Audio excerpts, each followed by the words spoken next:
You approach Sherwin, who was caring for another villager. Is every day like this? You inquire.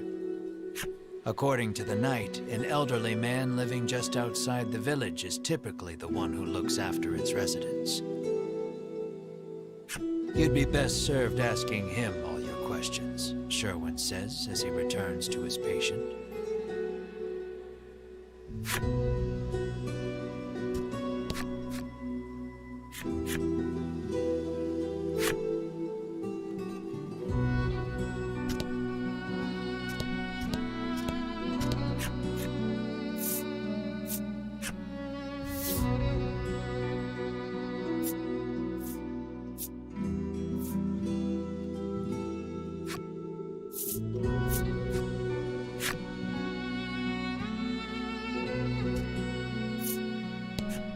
This cursed island is separated from the rest of the world, she mutters from the ground.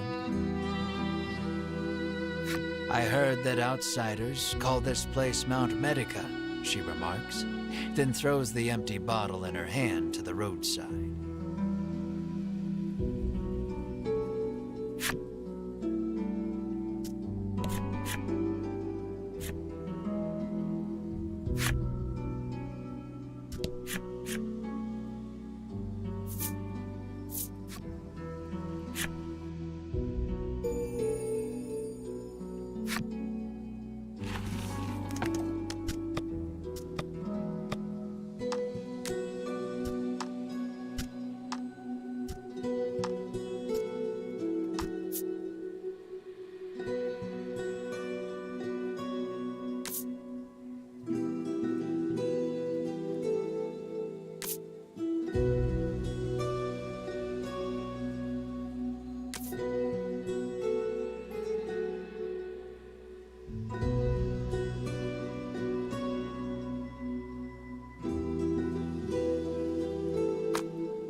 You hail the villager, only to receive a blunt, "Go bother the village headman with your chatter," in return.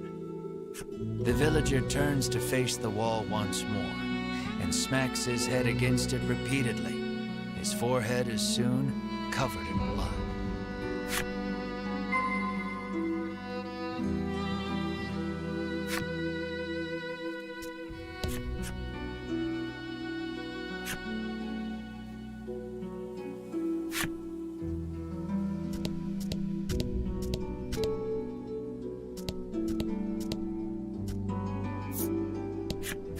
You would best get out of here quick, she cautions you.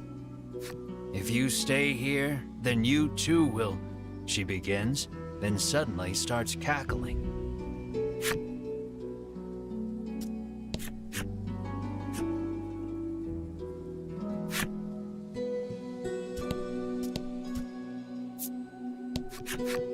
A man approaches you as you wander through the village. "Spare a bit of medicine?" he asks genially. He sets about convincing you that your kindness will be returned tenfold if you just give him a little from your pack. His silver tongue would put even the best salesman to shame.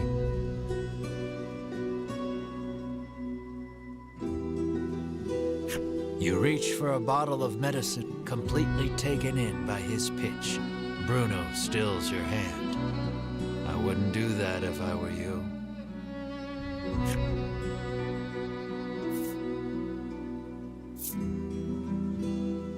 "Why do you want it so badly?" you ask, affording him another opening. He gladly takes it. He first came in contact with it as a child. His parents paid him no mind.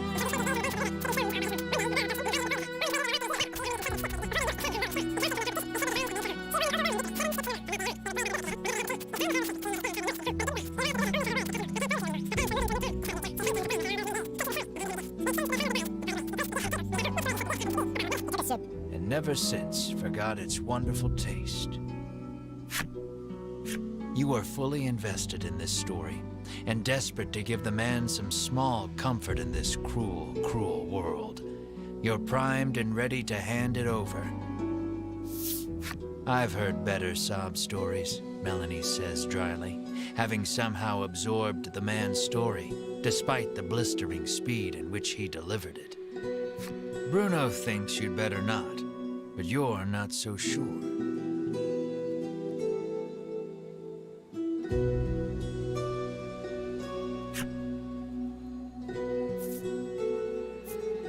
The man smiles deliriously as he watches the bottle enter his outstretched hand. Not one moment later, he is gone. He appears to have dropped something peculiar in his haste.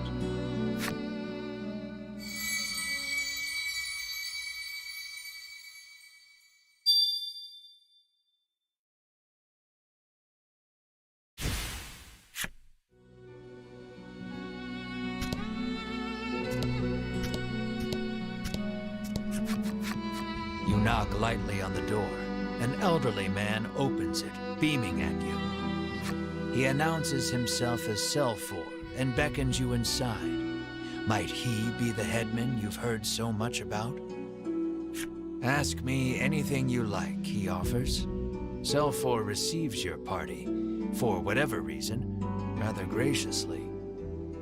He could well be a font of knowledge. What will you ask him?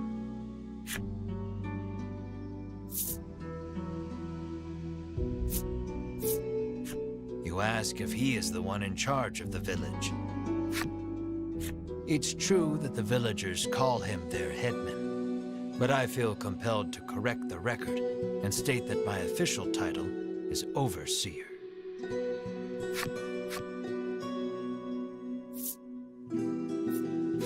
You make mention of the village's eccentricities. Selfor informs you that the island indeed suffers from an extreme shortage of medicine. He apologizes for the villagers' incivility. Consider it the price to pay for making the world a better place, he adds nonsensically.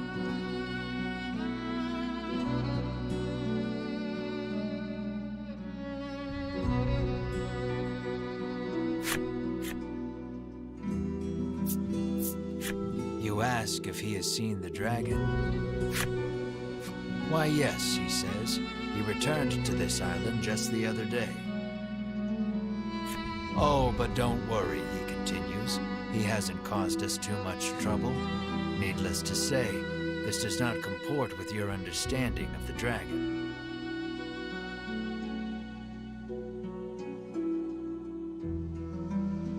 You notice Melanie lift an eyebrow at his use of the word returned. At any rate, the dragon's presence on the island is confirmed. You quietly celebrate the first credible lead you've yet received.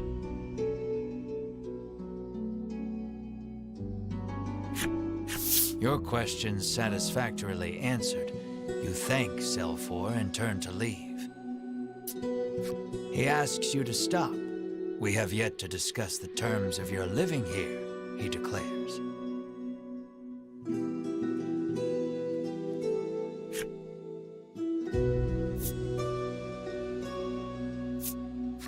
You explain that you are only here to pursue the dragon and have no intention to stay.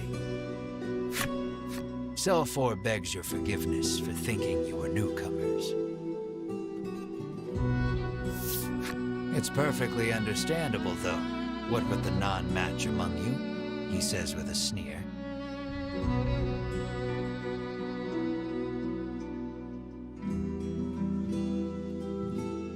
What does he mean by that? Melanie asks you, unable to grasp the old man's intentions. For reasons unknown, you feel the blood drain from your face. Your breathing grows ragged, and you break out in a sweat.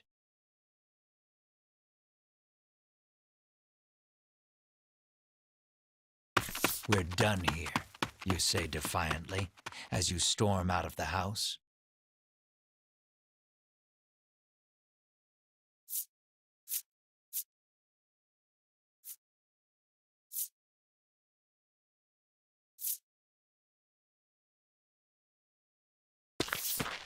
Mar runs after you, chirping frantically.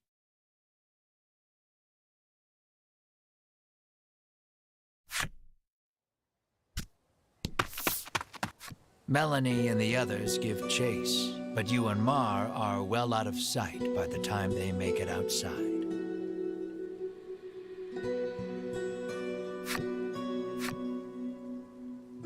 The two can't have gone far, though. It may be best to first search the village.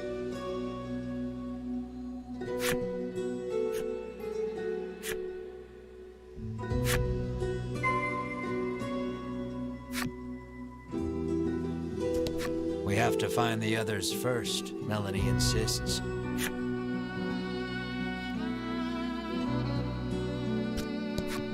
The woman claims a silly man skipped by right in front of her.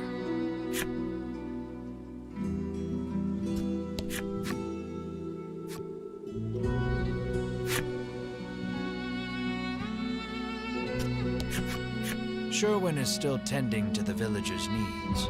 Melanie explains the sudden disappearance of her allies. They ran down the road leading west, Sherwin says calmly.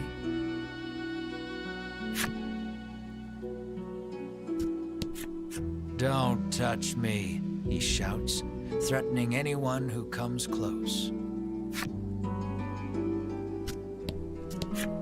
The woman stares blankly into the distance. At her feet lie dozens of empty medicine bottles.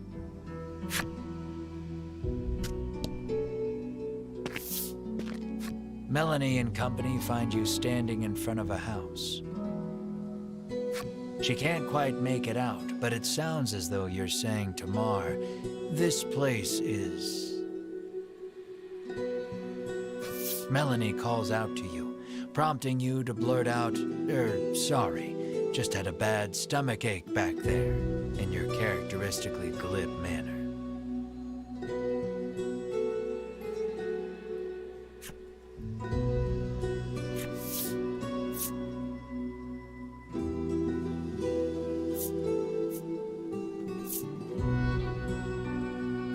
She surveys you both and sees two haggard travelers unwilling to admit they're in need. "Are you sure you're all right?" she asks, concerned.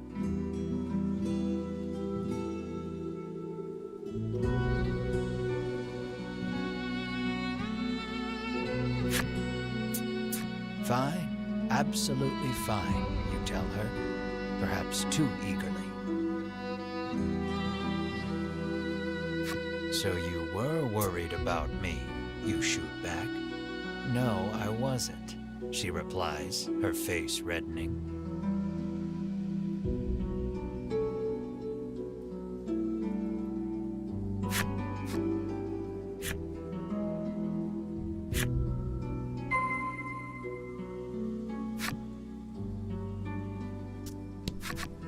You spot a familiar-looking mage on the village streets. Winifred takes no notice of you and ducks into the apothecary. "So, the Ivory Order buys their medicine just like everybody else," you muse to yourself as you prick up your ears and listen carefully.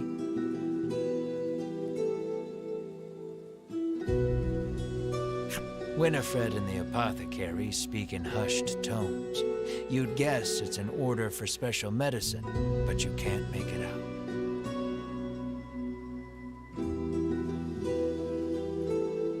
Alas, she's just buying the usual stuff. Nothing remotely interesting about that.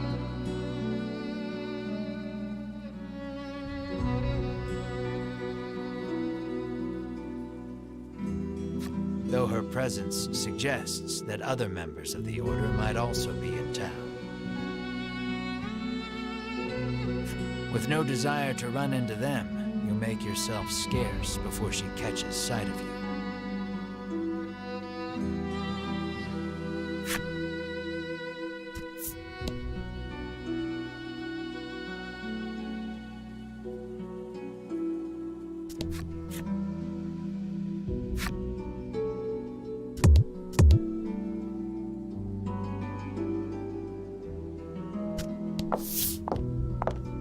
spy the very people you were hoping to avoid, gathered near the village gate. The last thing we need is a confrontation, you mutter, spying them from the shadows. Why are we always hiding? Melanie hisses under her breath.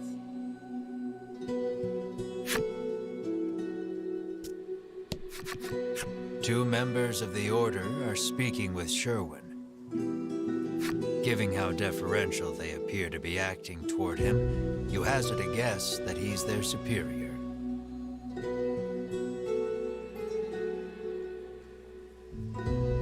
Have you determined the dragon's location? Sherwin asks.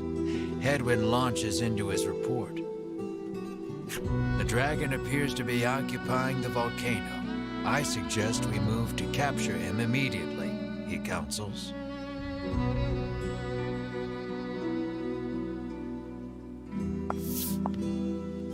Now who should appear but Winifred, fresh from her shopping excursion. Preparations for our journey into the volcano are complete, she reports, handing Sherwin a bottle of something.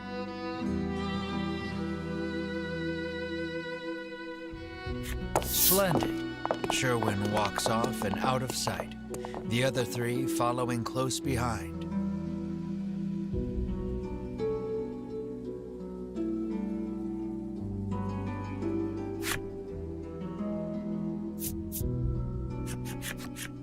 Lucky for you, your hastily improvised hiding spot afforded you valuable information on the dragon. Yet their conversation raised as many questions as it answered.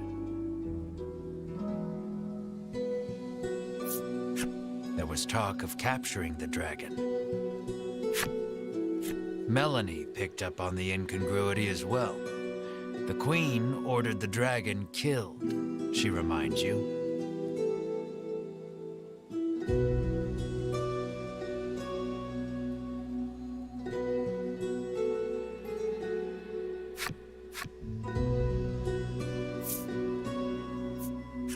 The medicine bottle Sherwin received is probably related to their journey into the volcano somehow.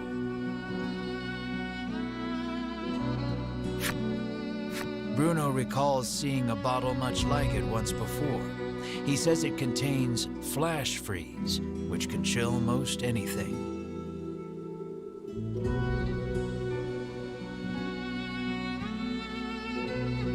Maybe that's what Winifred bought at the apothecary, Bruno continues.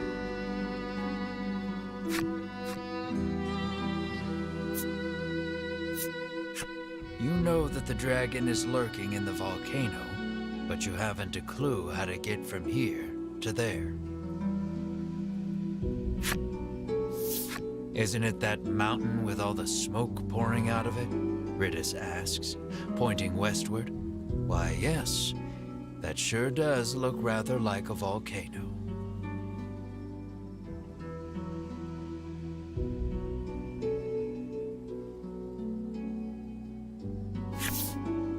You narrow your eyes. You three have no right being this helpful, you think?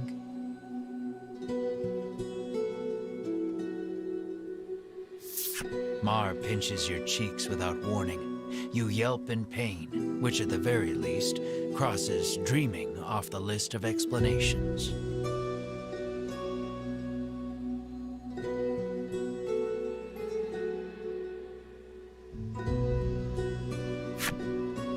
Returning to the matter at hand, it's clear what must be done. You'll have to get your hands on some flash freeze if you hope to enter the volcano.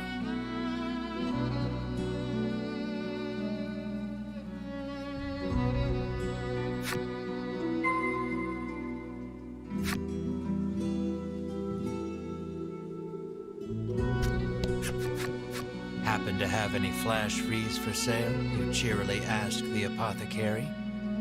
She flashes a wry smile. How do you steady the roiling magma's flow? She asks cryptically.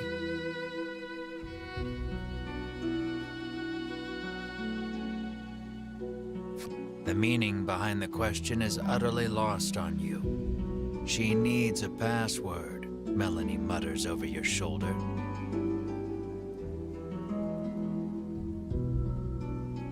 The answer, then, would be the password. So, how do you steady the roiling magma's flow?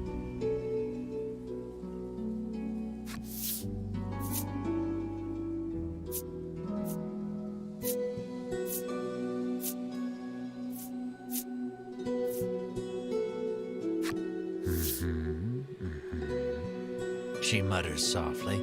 Alas, no. She pulls out her wares, but what you need is not among them. Your password merely granted you entry to the apothecary.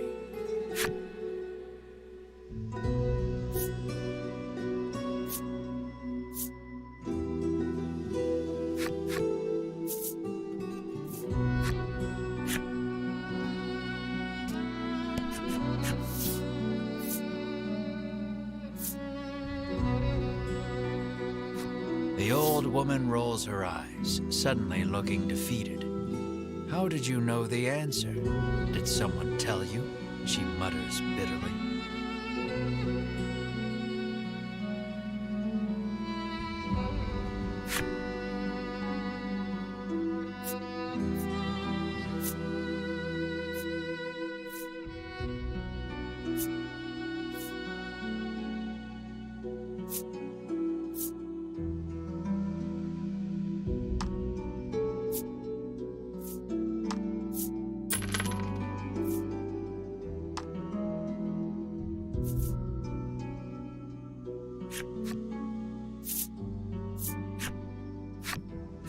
You've managed to crack the code, and a bottle of flash freeze is yours.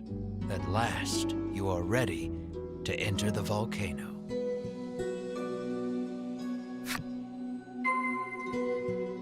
You've got a long road ahead of you, so you had best be prepared.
Excellent.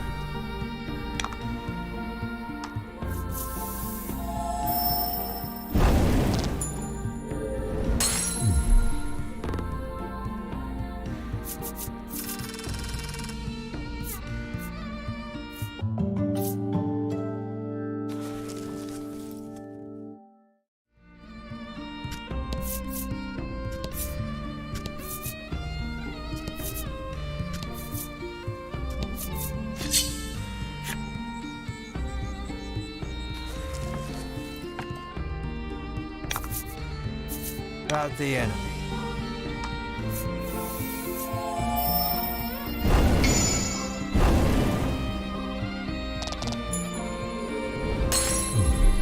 Excellent.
Don't hold back.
That was lucky.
The heat of the volcano engulfs you the moment you set foot inside.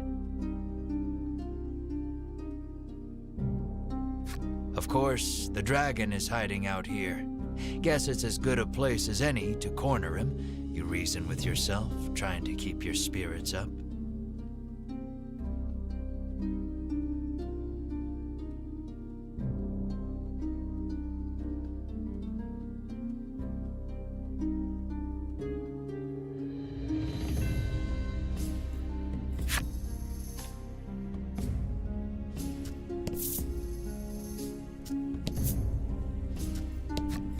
Crossing this river of lava won't be easy.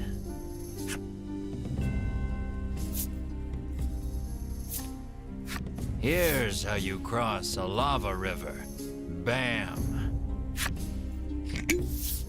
You open the bottle of flash freeze and pour some into the raging river of lava. The lava instantly hardens, forming a bridge of rock.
Excellent.